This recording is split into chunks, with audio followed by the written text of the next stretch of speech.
It started to happen gradually. I would walk into a room and say something, and no one would notice. I would say, "Turn the TV down, please," and nothing would happen. So I would get louder. "Turn the TV down, please." Finally, I would have to go over and turn the TV down myself. And then I started to notice it elsewhere. My husband and I had been at a party for about 3 hours, and I was ready to go. I looked over, and he was talking to a friend from work, and I walked over, and he kept right on talking. He didn't even turn toward me. That's when I started to put it together. He can't see me. I'm invisible. I'm invisible. Then I started to notice it more and more. I would walk my son to school, and his teacher would say, "Jake, who's that with you?" And my son would say, "Nobody." Granted, he's just 5, but nobody? One night, a group of us gathered, and we were celebrating the return of a friend from England. Janice had just taken this fabulous trip, and she was going on and on about the hotel she stayed in. And I was sitting there looking around at the other women at the table. I'd put my makeup on in the car on the way there. I had on an old dress because it was the only thing clean, and I had my unwashed hair pulled up in a banana clip, and I was feeling pretty darn pathetic. And then Janice turned to me, and she said, "I brought you this." It was a book on the great cathedrals of Europe. I didn't understand. And then I read her inscription. She wrote, "With admiration for the greatness of what you are building when no one sees." You can't name the names of the people who built the great cathedrals. Over and over again, looking at these mammoth works, you scan down to find the names, and it says, "Builder, unknown, unknown, unknown." They completed things not knowing that anyone would notice. There's a story about one of the builders who was carving a tiny bird inside a beam that would be covered over by a roof.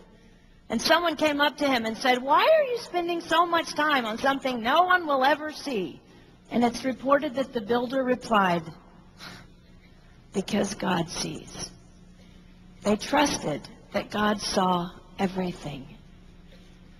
They gave their whole lives for a work, a mammoth work, they would never see finished. They showed up day after day. Some of these cathedrals took over 100 years to build. That was more than one working man's lifetime. Day after day.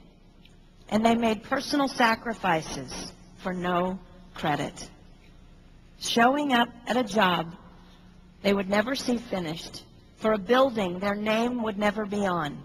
One writer even goes so far as to say no great cathedrals will ever be built again because so few people are willing to sacrifice to that degree.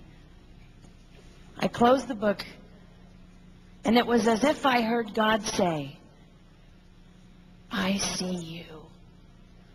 You are not invisible to me. No sacrifice is too small for me to notice. I see every cupcake baked, every sequin sewn on, and I smile over everyone. I see every tear of disappointment when things don't go the way you want them to go. But remember, you are building a great cathedral. It will not be finished in your lifetime, and sadly, you will never get to live there. But if you build it well, I will." At times, my invisibility has felt like an affliction to me. But it is not a disease that is erasing my life. It is the cure for the disease of self-centeredness. It is the antidote to my own pride. It's okay that they don't see. It's okay that they don't know. I don't want my son to tell the friend he's bringing home from college, "You're not going to believe what my mom does. She gets up at 4 in the morning and she bakes pies and hand bakes a turkey and she presses all the linens." Even if I do all those things. I don't want him to say that. I want him to want to come home. And secondly, I want him to say to his friend, you're going to love it there. It's okay that they don't see. We don't work for them. We work for him. We sacrifice for him. They will never see. Not if we do it right. Not if we do it well. Let's pray that our work will stand as a monument to an even greater God.